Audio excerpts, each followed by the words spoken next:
এ বন্ধুরা ভাইয়েরা, হযরত হাসান বসরি ডাক দিয়া কই, জগতের মানুষ তোমরা শোনো, দয়াল নবীজির রওজা মুবারক ছোট্ট একটা জায়গাকে বলা হয় রওজাতুম মিন রিয়াজিল জান্নাহ। যেই জায়গার মধ্যে আল্লাহর নবীজি যেই মিম্বরের মধ্যে খালাম দিয়ে ডালান দিয়ে বসতেন, ওই মিম্বরটা ছিল শুকনা খেজুর গাছের একটা মিম্বর। বলি সুবহানাল্লাহ। একজন মহিলা সাহাবী আনসারী, ওই মহিলা আনসারী সাহাবী ডাক দিয়া কই, ইয়া রাসূলুল্লাহ, ইয়া হাবিবাল্লাহ, নবীজি গো, আপনি যদি বলেন এই শুকনা খেজুর গাছটার শুকনা খেজুর গাছের মেম্বরটা পাল্টায়া আমার কাছে একজন বালক মেস্তুরি আছে, ওই মেস্তুর দ্বারা সুন্দর করে একটা কাঠের মেম্বর বানায়া দিব। আমার নবী ডাক দিয়ে কই, বলে নাম, হ্যাঁ তুমি যদি চাও তাহলে করতে পারো। ওই মহিলা বালক মিস্ত্রি দিয়া আগের পুরনো খেজুর গাছের মেম্বরটা পরিবর্তন করে সুন্দর করে একটা মেম্বর বানিয়ে দিলেন, কাঠের মেম্বর। পরের জুম্মার দিন যখন চলে আসলো, আল্লাহর নবীজি যখন এসে মেম্বরের মধ্যে বসলেন, নতুন মেম্বরের মধ্যে কত সুন্দর কাঠের মেম্বরের মধ্যে যখন বসলেন, এমন সময় গুনগুন করে একটা আওয়াজ শোনা যায় মসজিদে নববীর ভিতরে। মিম্বর শরীফের পাশে শিশু বাচ্চা যেইভাবে থরথর করে কাঁপে, ওইভাবে ওই শুকনা খেজুর গাছটা থরথর করে কান্না আরম্ভ করে দিল। হাজার হাজার সাহাবে কেরামগণ মসজিদে নববীর ভিতরে ওই খেজুর গাছের কান্না শুনতে পাইলেন।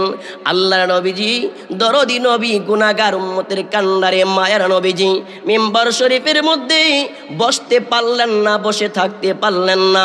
আল্লাহর নবী চলে গেলেন পূর্বের খেজুর গাছের খুঁটির কাছে। ওই খেজুর গাছের খুঁটিটা যেখানে ফালাইছি, নিক্ষেপ করেছি, ওই খেজুর গাছটাকে তুলে এনে বুকের সঙ্গে জড়ায়া ধরে শিশু বাচ্চার মতন আদর করতে লাগলেন। বলি সুবহানাল্লাহ। কিন্তু খেজুর গাছের খুঁটি কান্না থামাচ্ছে না, থর থর করে কান্না কাটি করেছে। এমন সময় আমার নবী ওই খেজুর গাছের সঙ্গে কি জানি কথোপকথন করতেছেন, কেউ বুঝে না। সর্বোপরি আমার নবী ডাক দিয়ে কই, খেজুর গাছ রে, তুমি কান্নাকাটি করো না, তুমি থামো থামো থামো। তুমি যদি চাও দুনিয়ার মধ্যে থাকতে, আমি তোমাকে দুনিয়ার বাগানের মধ্যে রোপণ করে দিব। আল্লাহর যত ওলি আবদাল রয়েছে, নেককার বান্দা বান্দির রয়েছে, তারা আসবে তোমার ফলমূল ভক্ষণ করবে। ও শুকনো খেজুর গাছ তুমি শুনো, আর তুমি যদি চাও আমি তোমাকে জান্নাতে রোপণ করে দিব। আমার নবী ডাক দিয়ে কই, ক্বালা নাম, হ্যাঁ আমি করে দিয়েছি। আল্লাহর নবীজি ওই খেজুর গাছটাকে শিশু বাচ্চার মতন মরায়া আবার শোয়া দিলেন। আমরা বলি সুবহানাল্লাহ। সঙ্গে সঙ্গে খেজুর গাছের কান্না থেমে গেল। আবার নবীজি এসে মিম্বর শরীফের মধ্যে বসলেন। সাহাবীরা ডাক দিয়ে কই, ইয়া রাসূলুল্লাহ, ইয়া হাবিবাল্লাহ, নবী গো, আপনি খেজুর গাছের সঙ্গে কথোপকথন করেছেন, আপনি কি বলেছেন আমরা একটু শুনতে চাই। আমার নবী ডাক দিয়ে কই, ও সাহাবীরা রে, এই শুকনো খেজুর গাছের খুঁটিটা আমি নবীজির বিরহে থরথর করে কান্না আরম্ভ করে দিয়েছে। আমি দীর্ঘদিন এই খুঁটির মধ্যে হেলাম দিয়ে ডালাম দিয়ে আলোচনা করেছি, আমি আরাম আয়েশ করেছি। ওই শুকনো খেজুর গাছটা আমি রসুলকে আজকে না পেয়ে আমার বিরহে কান্না কাটে আরম্ভ করে দিয়েছি। আমি তাকে বললাম, তুমি যদি দুনিয়াতে থাকতে চাও আমি দুনিয়াতে রোপণ করে দিব, কিন্তু সে দুনিয়াতে থাকতে চাইল না। আমি বললাম, তুমি যদি জান্নাতে থাকতে চাও আমি নবীজি জান্নাতে রোপণ করে দিব। সে বলল, নবী গো, আমি আপনার সঙ্গে জান্নাতে থাকতে চাই। আমি নবী বললাম, হ্যাঁ আমি তোমাকে জান্নাতে রোপণ করে দিয়েছি। আওয়াজ করে বলি সুবহানাল্লাহ। একটা খেজুর গাছ আমার নবীর জন্য যদি এইভাবে কাঁদে, ওই খেজুর গাছের সাফায়াতের কোনো দরকার নাই, ঠিক কিনা বলেন? হাসান বসরি ডাক দিয়ে কই, জগতের মানুষ তোমরা শুনো, একটা খেজুর গাছ যদি এইভাবে কাঁদে, যেই খেজুর গাছের সাফায়াতের দরকার নাই, যেই খেজুর গাছের কোনো গুনাহ নাই, কোনো বদ আমল নাই, আমরা সেই নবীর উম্মত যারা গুনার কোনো শেষ নাই। সুতরাং ওই খেজুর গাছ থেকে আমাদের শিক্ষা শিক্ষা নেওয়া দরকার। যেই নবীজি ছাড়া আমাদের দুনিয়াতে উপায় নাই, পরকালে উপায় নাই, ওই খেজুর গাছের চাইতে আরো বেশি কান্নাকাটি করা আমাদের দরকার, ঠিক কিনা বলেন? রহমতে আলম নবী নূরে মুজাসসাম, সাহাবারা আতর বানাই ওই নবীজির গাম, সাহাবারা আতর বানাই নূর নবীজির গাম। উস্তুনে হান্নানা একটা খেজুর গাছের নাম, যাকে ধরে খুতবা দিতেন রসুল আকরাম, যাকে ধরে খুতবা দিতেন রসুল আকরাম। গাছটি নবীর বিরহে কাঁদিতে রহে, হতবাক ইলেন শত সাহাবে কেরাম, হতবাক ইলেন শত সাহাবে কেরাম। রহমতে আলম নবী নূরে মুজাসসাম, সাহাবার আতর বানাই নূর নবীজির গাম, সাহাবার আতর বানাই নূর নবীজির গাম। আমরা নবীজি চাই কে চাই না? বন্ধুরা রে আমার, আমরা যখন নবীর একটু শান গাই তখন বাতিল ফেকরা বলে আমরা শিরিক করি, কুফরি করি, বেদাতি করি। আমরাকে বলে কি বলে না? আমি বলবো ও ভাই, আমরা বেদাতি নই, আমরা কোনো শিরিক করি না, কুফরি করি না। তোমরা এই ফতোয়া দিয়ে তোমরা বেদাতি করো, তোমরা কুফরি করো। কারণ সুন্নি মুসলমান আল্লাহর উপরে কোনোদিন রসুলকে নেই, আল্লাহর উপরে প্রশংসা করা কোনো আলেমের দ্বারা কখনো সম্ভব না, ঠিক কিনা বলেন? বন্ধুরা রে আমার, আমরা রসুলকে দাঁড়ায় সালাম দিতে গেলেই তারা বলে বেদাত, বলে কি বলে না? তারা যখন জুম্মার নামাজে দুইটা খুতবা দেয়, দাঁড়ায় দেয় না বসা দেয়? দাঁড়াইয়া দিয়ে, ঠিক কিনা বলেন? তারা যখন আজান দেয় ওই আজানের মধ্যে আমার নবীজির নাম আছে কি আছে না? দাঁড়া দেই না বৈশা দেই। তারা যখন আকামত দেই তখন আমার নবীজির নাম আকামতে আছে কি আছে না? শুধু তাই নয়, আল্লাহ আমার নবীজির প্রতি দুরূদ এবং সালাম বাধ্যতামূলক করে দিয়েছেন। তারা যখন নামাজের মধ্যে বসে যায়, আত্তাহিয়াতু লিল্লাহি ওয়াস সালাওয়াতু ওয়াত তাইয়্যিবাত, আসসালামু আলাইকা আইয়ুহান নাবিয়্যু ওয়া রাহমাতুল্লাহি ওয়া বারাকাতুহু। আমার নবীজিকে নামাজের মধ্যে যেই ব্যক্তি সালাম দিবে না, খোদা কি কসম, ওই ব্যক্তির নামাজ কখনো হবে না, ঠিক কিনা বলেন? এইগুলি কি আমরা সুন্নিরা লাগাইছি না আল্লাহ লাগাইছেন? তাহলে সুন্নিদেরকে দুঃসা কোনো লাভ নাই, ধ্বংস হয়ে যায়। বা যারা ওলি আল্লাহর বিরোধী করে, নবী রাসূলের বিরোধী করে, তাদের ঠিকানা এই দেশে হবে না, ঠিক কিনা বলেন? আপনাকে কবরে রাখলে আপনার মুর্শিদের নামের উপরে রাখবে না, তোমার দলের নেতার নামের উপরে রাখবে না, আমার নবীজির বিল্লাতের উপরে রাখা হবে। এটাও সুন্নি আলেমরা বানায়া বলে নাই, ঠিক কিনা বলেন? আসুন আসুন, আমরা প্রাণ ভরে মন ভরে নবীজিকে চিনা দরকার আছে কিনা বলেন? এ বন্ধুরা ভাইয়েরা, আল্লাহর নবীজির সাহাবীরা কেমন ছিলেন? ওহাবি আহলে হাদিস লাভাজের সালাফি শিয়ারা কেমন দেখেন?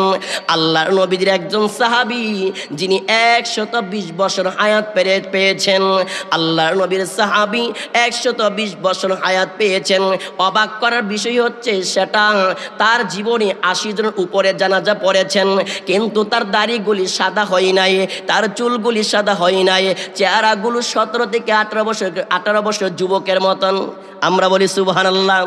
বয়স কত? 120 বছর। চেহারা, চুল, দাড়ি ইত্যাদি ইত্যাদি সব কিছু 17 থেকে 18 বছর যুবকের মতন।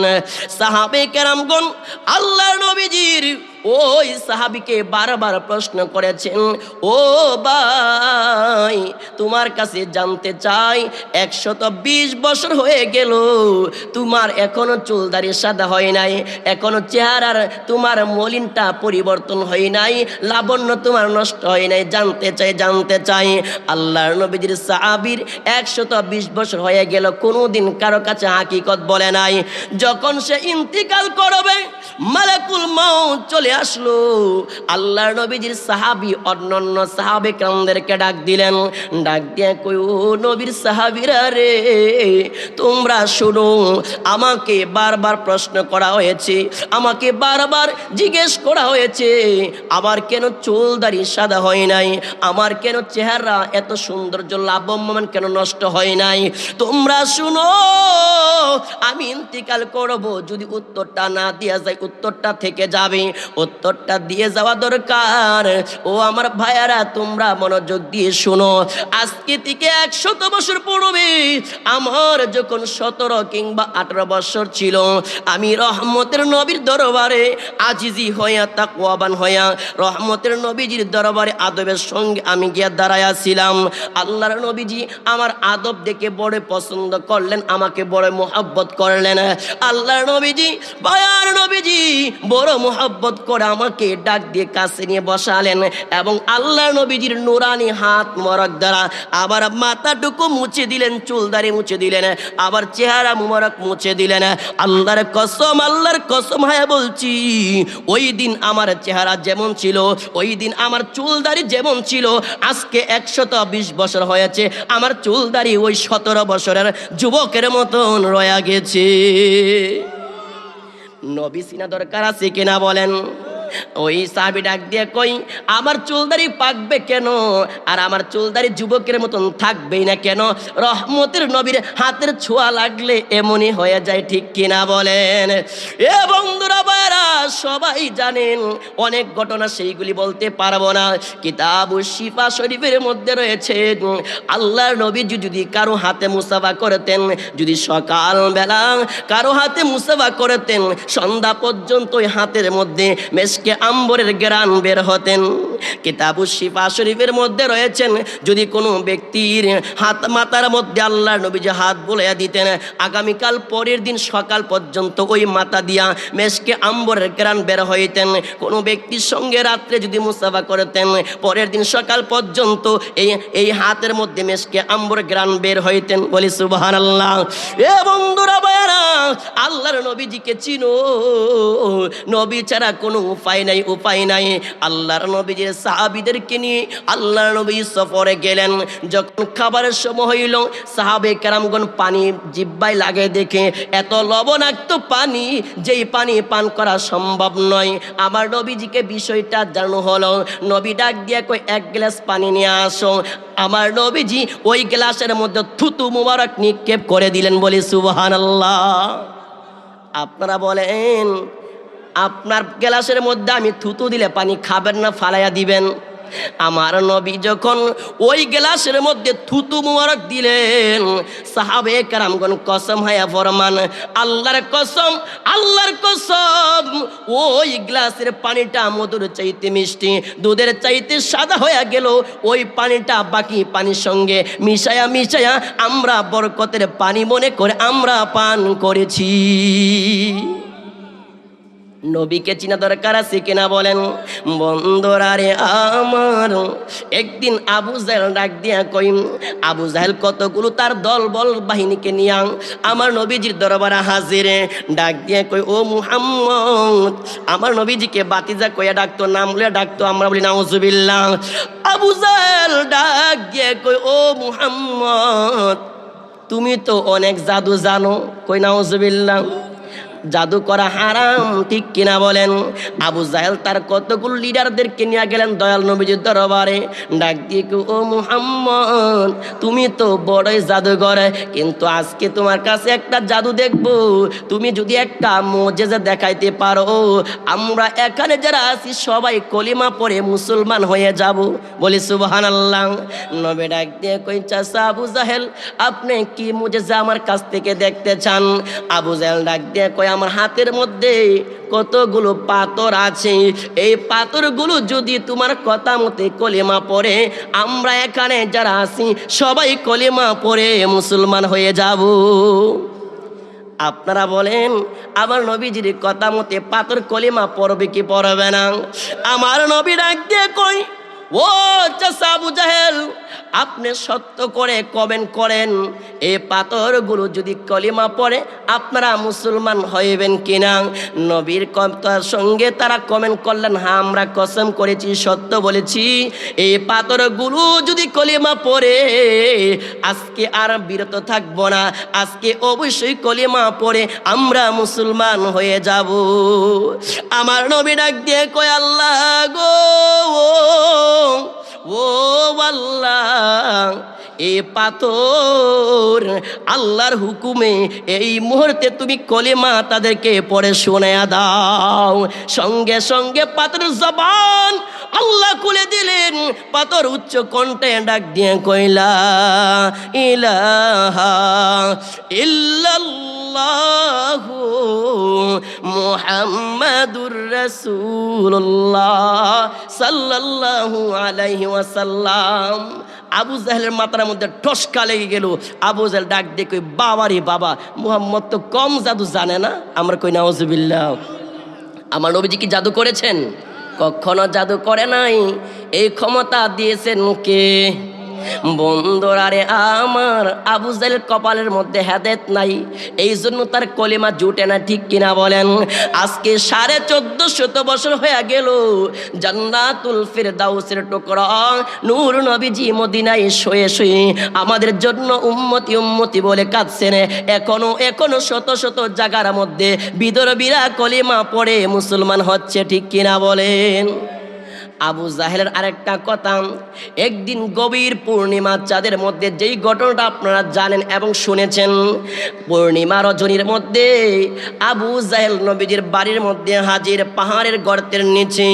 আবু জাহেল ডাক দিয়ে কয়, ও মুহাম্মদ, আজকে তোমার কাছে একটা জাদু দেখব, একটা মুজিজা দেখব, যদি তুমি দেখাইতে পারো আমরা কলিমা পড়ে মুসলমান হয়ে যাব। আমার নবী ডাক দিয়ে কই, ও চাচা গো, আপনি কি মুজিজা দেখতে চান? আবু জাহেলের সঙ্গে আরো কয়েকজন লিডার ছিল, তারা ডাক দিয়া কই, আপনি পূর্ণিমা রজনীতে আসমানের চন্দ্রকে যদি 2 টুকরা করতে পারেন আমরা কলিমা পড়ে মুসলমান হয়ে যাব। বলি সুবহানাল্লাহ। বন্ধুরা রে আমার নবীজি তখন বলেছেন, চাচা সত্য করে বলো কলিমা পড়বা কিনা? যদি কলিমা পড়ো আমি অবশ্যই চন্দ্রকে দ্বিখণ্ডিত করে দেখাবো। আবু জাহেল তার দল সহ নবীজির সঙ্গে কমেন্ট করলেন, হ্যাঁ আমরা কমেন্ট করেছি, ওয়াদা করেছি আমরা কলিমা পড়ে মুসলমান হয়ে যাব। আমার নবীজি যখন তাদের প্রশ্নের উত্তর পাইলেন, আল্লাহর নবীজি আসমানের দিকে আঙ্গুলি মুবারক ইশারা ডাক দিয়া কই, শাকুল কমারু বিইশারাতিহি, ইশারা করার সঙ্গে সঙ্গে আসমানের চন্দ্রটা দ্বিখণ্ডিত হয়ে 2 দিকে পড়ে গেছে। বলি সুবহানাল্লাহ। নবী নবী করে সারা জীবন আমি কাঁদেব, নবী নবী করে সারা জীবন আমি কাঁদেব। দুরুদ সালামে মিলাদু কিয়ামে, দুরুদ সালামে মিলাদু কিয়ামে নূর নবীকে খুশি করব, নবী নবী করে সারা জীবন আমি কাঁদেব, নবী নবী করে সারা জীবন আমি কাঁদেব। আমাদের নবী দরকার আছে কিনা বলেন? বন্ধুরা রে আমার, নবী সারা দুনিয়াতে উপায় নেই, পরকালে কোনো উপায় নেই, ঠিক কিনা বলেন? বুখারী শরীফের একটা হাদিস বাংলা ইবারত করছি। আল্লাহর নবীজির কত শান দেখেন, আর ইব্রাহিম নবীজির কত শান দেখেন। একদিন ইব্রাহিম নবী আমার আল্লাহর ডাক দিয়ে কয়, রব্বুল আলামিন, আমার উম্মতকে আমি 2 ভাগে বিভক্ত করেছি, 1 ভাগ উম্মত জান্নাতি আর 1 ভাগ উম্মত জাহান্নামী। জাহান্নামী। আল্লাহ ডাক দিয়ে কই এখন কি করতে হবে? ইব্রাহিম নবী ডাক দিয়ে কই রব্বুল আলামিন, মাবুদ গো আমি নিয়ত করেছি আমার যেই অর্ধেকটি উম্মত জান্নাতি হবে ওই জান্নাতি বাক্কা আমি ইব্রাহিম নবী নিব, আর যেই অর্ধেকটি জাহান্নামী হইব ও বারে এলাহি জাহান্নামী উম্মত আমি ইব্রাহিম নবী নিতে রাজি না। জাহান্নামী উম্মত গুলি আপনি রব্বুল আলামিনকে দিয়ে দিলাম, আর যেইগুলি জান্নাতি ওই জান্নাতি উম্মত গুলি আমি ইব্রাহিম নবী নিয়ে জান্নাতে চলে যাব। ইব্রাহিম নবী কেমন আর আমার নবী কেমন? বুখারী শরীফের হাদিস। আল্লাহর নবী যে আল্লাহকে ডাক দিয়ে কয় রব্বুল আলামিন, ও গো বারে এলাহি আমার উম্মত দুই ভাগে বিভক্ত, এক ভাগ জান্নাতি আর এক ভাগ জাহান্নামী। আল্লাহ কয় বন্ধু গো তুমি কোন ভাগ নিবা আর আমি আল্লাহরে কোন ভাগ দিবা? আমার নবী ডাক দিয়ে কয় আল্লাহ গো ও রব্বুল আলামিন, আমার যত জান্নাতি উম্মত আছে আমার সকল জান্নাতি উম্মত আপনাকে দিয়ে দিলাম, আর যত জাহান্নামী উম্মত আছে আমি রহমাতাল লিল আলামিন তাদেরকে শাফায়াত করে করে জান্নাতে নিয়ে যাব। আমরা খুশি না বেজার? আমার নবীজির কমেন্ট শুনে আল্লাহ ডাক দিয়ে কয় বন্ধু এই জন্যই তো আমি আল্লাহ আপনাকে একটা ডিগ্রি দিলাম, শাফিউল মুজনাবিন। নবী আমাদের জন্য, ঠিক কিনা বলেন? জান্নাতের মালিক আমার নবী, আর নবীর গোলাম যারা তাদের জন্য আল্লাহর জান্নাত, ঠিক কিনা বলেন? নবীর সম্মান যতই চেষ্টা করে কমাইতে পারবা না। আমার আল্লাহ বলে দিয়েছেন ওয়ারাফা'না লাকা যিকরাক, আমি আমার মাহবুবের শান সর্বোচ্চ করে দিয়েছি। বলেন সুবহানাল্লাহ। আল্লাহ ডাক দিয়া কই বন্ধু গো وألم ووجدك ضالا فهدى আল্লাহ ডাক দিয়ে কই ওয়ালাল আখিরাতু খায়রুল লাকা মিনাল উলা। হাশরের ময়দানে আল্লাহ রাব্বুল আলামিন কহ্হার হয়ে যাবে, মানুষের জন্য কহ্হার হয়ে যাবে। আমার নবীজি সাজদায় পড়ে রব্বি হাবলি উম্মতি উম্মতি বলে কাঁদবেন। আল্লাহ সর্বোপরি আল্লাহ কহ্হার ঘোষণা করবেন। হাসরের ময়দান থরথর করে কাঁপ উঠে যাবে। আমার নবীজি আরশ আজিমের নিচে সাজদায় পড়ে কাঁদবেন। আল্লাহ ঘোষণা করবেন ওয়ালাল আখিরাতু খায়রুল লাকা মিনাল উলা। বন্ধু গো দুনিয়ার চাইতে পরকালটা আপনার জন্য অনেক অনেক উত্তম শ্রেষ্ঠ। ও বন্ধু দুনিয়াতে আপনি কতই না কান্নাকাটি করেছেন, আজকের হাসরের ময়দান এই ময়দানে আপনি কাঁদবেন না। আমার নবীজি আল্লাহকে ডাক দিয়ে কই আল্লাহ তুমি তো কহ্হার হয়ে গেছো, আমি দয়াল নবীজির গুনাহগার উম্মতের অবস্থা কি হবে? আমার আল্লাহ ডাক দিয়া বলবেন ও হাবিবি গো আপনি চিন্তা করবেন না, আপনি মাতা মুবারক উঠান, আপনি মাতা মুবারক উঠান, আপনার উম্মতের ব্যাপারটা আমি আল্লাহ বুঝবো। আমরা কই সুবহানাল্লাহ। আমার নবী ডাক দিয়ে কই না না না আমি মানি না, আমি মানি না, আপনি একটা ফাইসালা করেন কি করবেন? আমার নবীজি আরশে আজিমের মধ্যে সেজদায় পড়ে এমন ভাবে কান্নাকাটি করবে, তাফসীরের মধ্যে রয়েছে সেদিন আমার আল্লাহ কহ্হার থেকে আর রহমান হয়ে যাবে। বলি সুবহানাল্লাহ। ওই হাসরের ময়দানে আমার আল্লাহ আমার নবীজির কারণে সকলের সামনে সূরাতুর রহমান পাঠ করবে। সেই দিন আমার আল্লাহ আর রহমান বলবে না, সেদিন বলবে আনার রহমান আল্লামাল কুরআন খালাকাল ইনসানা আল্লামাহুল বায়ান। আমার নবীজির কারণে আবার আল্লাহ কি সূরাতুর রহমান পাঠ করে শোনাবেন। আমরা খুশি না বেজার? নবী ছাড়া উপায় নাই, উপায় নাই, ঠিক কিনা বলেন? বন্ধুরা রে আমার হাসরের ময়দান কান্নার রোল পড়ে যাবে, আল্লাহ একটু সুযোগ দিবে, আল্লাহ কহ্হার হয়ে যাবেন, একটু সুযোগ দিবে। এ আমার বান্দা বান্দিরা আমি আল্লাহ বড় আশা করে তোদেরকে বানাইলাম, আফাহাসিবতুম আন্নামা খলাকনাকুম আবাসা ওয়া আন্নাকুম ইলাইনা লা তুরজাউন। এ বান্দা বান্দিরা, তোমরা কি মনে করেছো আমি আল্লাহ কি তোমাদেরকে অনর্থক বানাইছি নাকি? আমি আল্লাহ তোমাদেরকে অনর্থক বানাই নাই। আমি আল্লাহর কাছে আবার ফিরে আসতে হবে। আল্লাহ ডাক দিয়ে কই, ওয়া মা খলাকতুল জিন্না ওয়াল ইনসা ইল্লা লিয়াবুদুন। আমি আল্লাহ মানব জাতি এবং দানব জাতিকে বানাইছি আমি আল্লাহর গোলামি করার জন্য, আমি আল্লাহর ইবাদত বন্দি করার জন্য। হাসরের ময়দানে আল্লাহ কহকার হয়ে যাবে একটু সময়ের জন্য, আল্লাহ আমাদেরকে ছেড়ে দিবেন।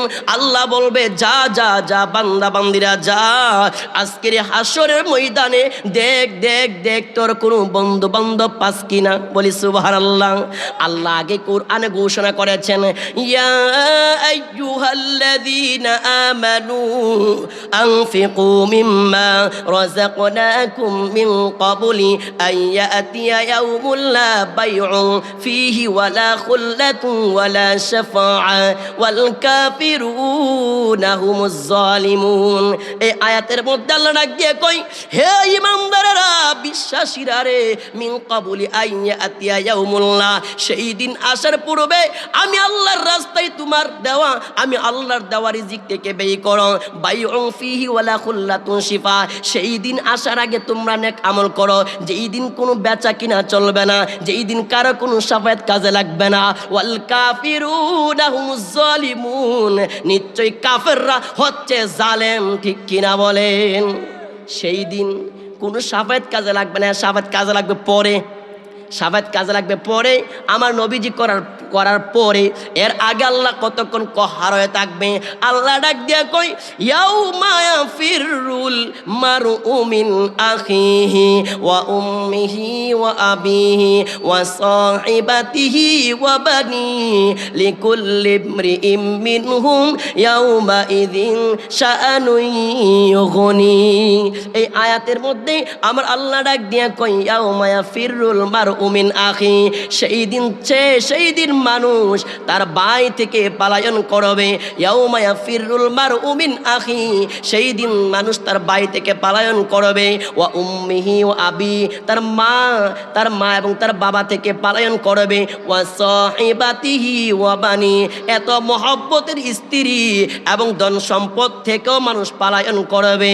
লিকুল্লি ইমরিইম মিনহুম ইয়াউমা ইযিন শাআনুন ইউগনি, সেদিন প্রত্যেকটা মানুষ ব্যস্ত থাকবে তার কৃতকর্মের কারণে। ঠিক কিনা বলেন?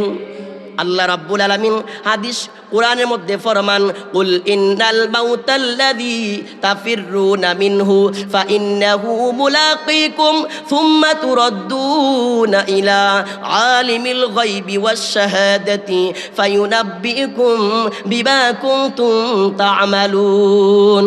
আওয়াজ করে আল্লাহু আকবার কইতেন না? এ বন্ধুরা ভাইয়েরা, হাসরের ময়দান আল্লাহ যাররা যাররা কইরা হিসাব নিব। এই আয়াতের মধ্যে আল্লাহ ফরমান, কুল ইন্নাল মাউতাল্লাযী তাফিররুনা মিনহু, বন্ধু গো আপনি বলে দেন, তোমরা যেই মৌত থেকে, মৃত্যু থেকে পলায়ন করেছো, সেই মৃত্যু থেকে পালাইতে পারবা না। যখনই তোমাদের মৃত্যুর সময় হয়ে যাবে, মালাকুত মউত তোমার সঙ্গে সাক্ষাৎ করবে, মুলাকাত করবে। সুম্মা তুরাদ্দুনা, আল্লাহর দিকে ফিরে যেতে হবে। ইলা আলিমিল গায়বি ওয়াশ শাহাদাতি, তোমার অদৃশ্য এবং অদৃশ্য যা কিছু আছে সব কিছু আমার আল্লাহ প্রকাশ কইরা দিব। তুমি মরণের সময় ভালো করছো না মন্দ করছো প্রকাশ কইরা দিব। কবরের মধ্যে তোমার সব কিছু প্রকাশ হইয়া যাইব। হাসরের ময়দানে আল্লাহ পাকের দরবারে বান্দা বান্দিরা উলঙ্গ অবস্থায় দাঁড়ায় থাকবে। হাসরের ময়দানে আল্লাহ কহ্হার হয়ে যাবে। আল্লাহ দমক দিয়ে বলবে, ওরে বান্দা বান্দিরা, আজকে 5টা প্রশ্নের উত্তর না দেওয়া আগ পর্যন্ত একটা চুল পরিমাণও লড়াইতে পারবি না। 5টা প্রশ্নের উত্তর দিতে হবে। 1 নম্বর, তোমার যৌবনে কি করেছো? যৌবনের শক্তি তুমি কিভাবে শেষ করেছো? ও যুবক ভাই বন্ধুরা রে, যৌবনটা আমার আল্লাহ বড়ই ভালোবাসে। যৌবনে যদি তুমি আল্লাহর ইবাদত করো, আল্লাহর ওলি হয়ে যাইবা। যৌবনে তুমি যদি তাকওয়াবান অর্জন করতে পারো, আল্লাহর ওলি হয়ে যাইবা। যৌবনে যদি তোমাকে কোনো সম্ভ্রান্ত পরিবারের মেয়ে অথবা কোনো নারী যদি খারাপ কাজের জন্য আহ্বান করে, আর এই যৌবনে তুমি যদি বলো ইত্তাকুল্লাহ আল্লাহ আমি আল্লাহকে ভয় করি। আমার নবীজি ডাক দিয়ে কই ওই যুবককে আমার আল্লাহ রব্বুল আলামিন হাসরের ময়দানে আরশের ছায়ার নিচে জায়গা দান করবে বলি সুবহানাল্লাহ। হাসরের ময়দানে 5টা প্রশ্ন উত্তর দিতে হবে।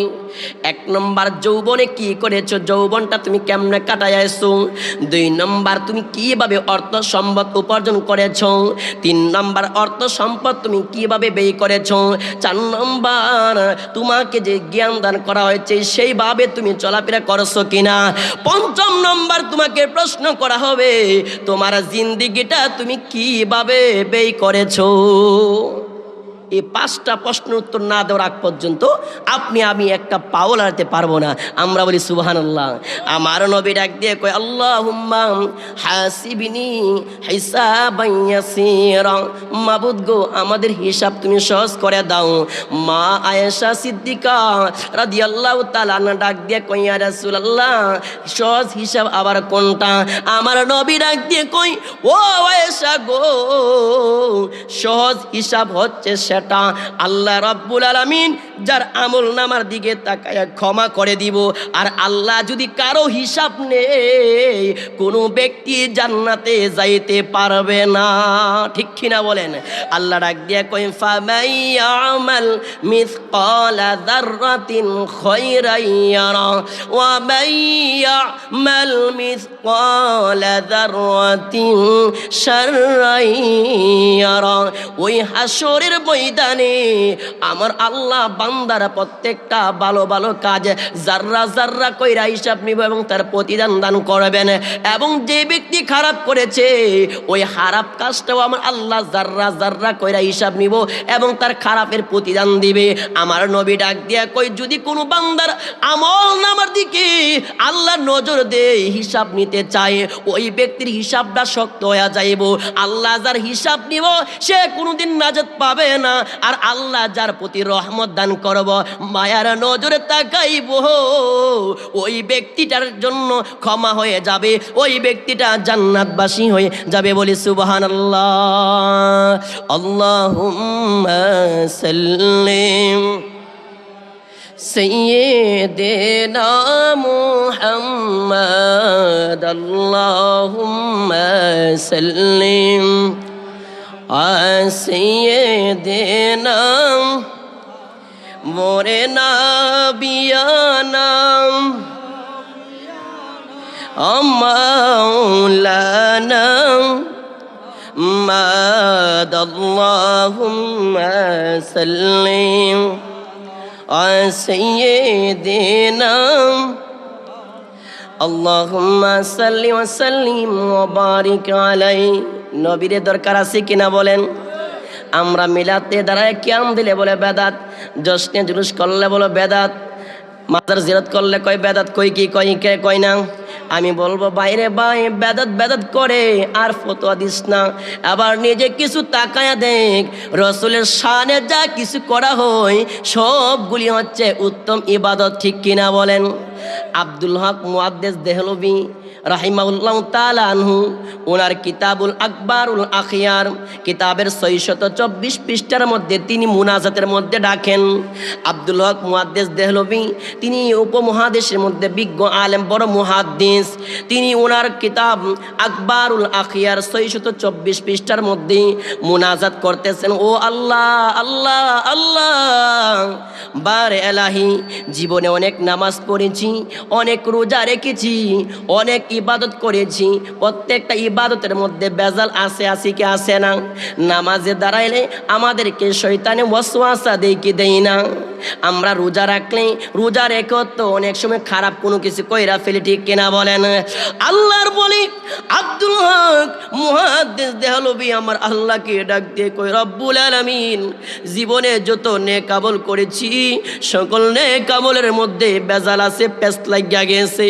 আল্লাহ গো, আমার একটা নেক আমল আছে, সেই নেক আমলটা দুনিয়ার কারো জন্য করি নাই, ওই নেক আমলটার মধ্যে কোনো বেজালও নাই। ও আল্লাহ, আমি যখন তোমার বন্ধুর উপরে দুরূদ শরীফ পাঠ করতাম, ওই দুরূদ শরীফ পাঠ করার পরে তোমার বন্ধুর সম্মানার্থে আমি দাঁড়ায়া দাঁড়ায়া কিয়াম করেছি, সালাতু সালাম দিয়েছি। বলুন সুবহানাল্লাহ।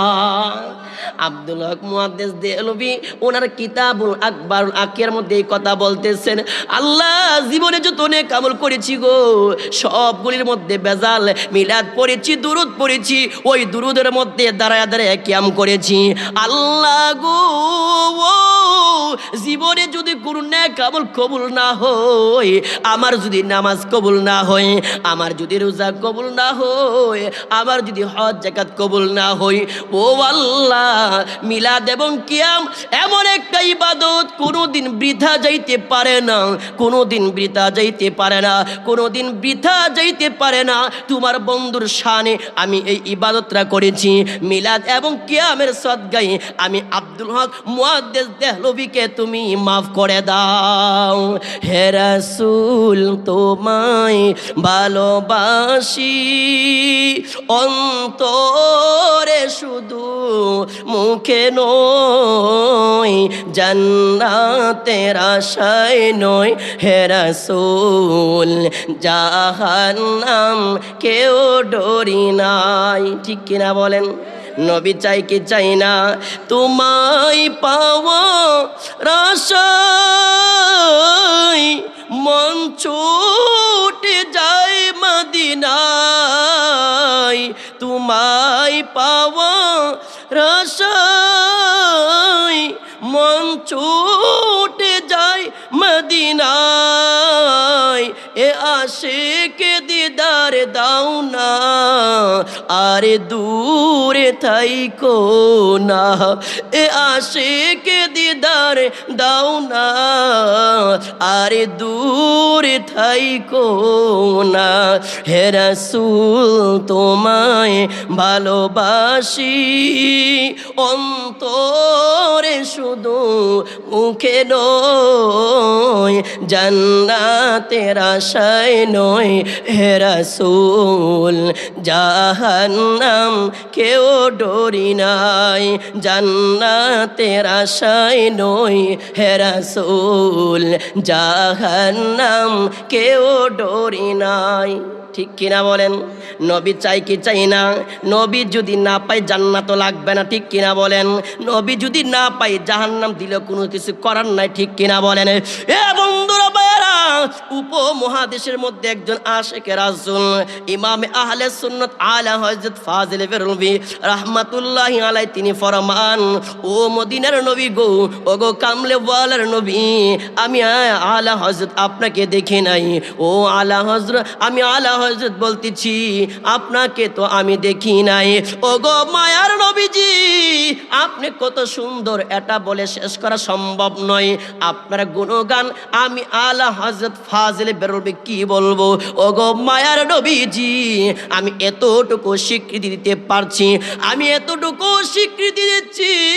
রানী জুলিহা ইউসুফ নবীর সৌন্দর্য দেখে, রানী জুলিহার বান্ধবীরা ইউসুফ নবীর দেখে বান্ধবীদের অনেকের হাত কেটে ফেলেছে, অনেকের রান কেটে ফেলেছে, অনেকের কলিজা পর্যন্ত কেটে ফেলতে চেয়েছিল। আল্লাহ কোরআনে ঘোষণা করেছেন, ওয়াকাত্তানা আইদিয়াহুন্না। ইউসুফ নবীর সৌন্দর্য দেখে যদি রানী জুলিহার বান্ধবীরা হাত কাটতে পারে, রান কাটতে পারে, ও গো মদিনাওয়ালা, ও গো কামলেওয়ালা নূর নবীজি, আর আপনার প্রেমে পড়ে, আপনার প্রেমের পাগল পারা হয়ে আরবের নৌজওয়ান পাগলরা তাদের কল্লা শহীদ করে দিয়েছে। ইউসুফ নবীর সৌন্দর্য দেখে যদি মা বোনরা হাত কাটতে পারে, আর আমার নবীজির সৌন্দর্য দেখলে কলিজা কাটলেও টের পাবে না। ঠিক কিনা বলেন? সৌন্দর্য কি আমার নবীজির বেশি না ইউসুফ নবীর বেশি? ইউসুফ নবীর সৌন্দর্য কোথায় থেকে পাইল? আমি একটা ব্যাখ্যার মধ্যে পেয়েছি যে সমস্ত সৃষ্টি জগৎ আমার নবীজির দেহ মুবারক থেকে আল্লাহ তৈরি করেছেন। আমরা বলি সুবহানাল্লাহ।